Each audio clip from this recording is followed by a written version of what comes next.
பள்ளத்தின் நடுவில் நான் நடந்தேன். அச்சத்தின் உச்சத்தை பார்த்தேன். ஒளியில்லா இருளில் நான் நடந்தேன்.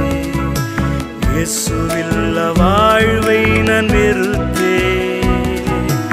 உடைத்தீர், உருவாக்கினீர், சிட்சித்தீர், சீர்படுத்தினீர், புடமிட்டீர், புதிதாக்கினீர், பிரித்தீர், பிரியாதிருந்தீர். எனக்கு யாருண்டு? கலங்கின நேரத்தில் உம் கரம் என்னை நடத்தியதே.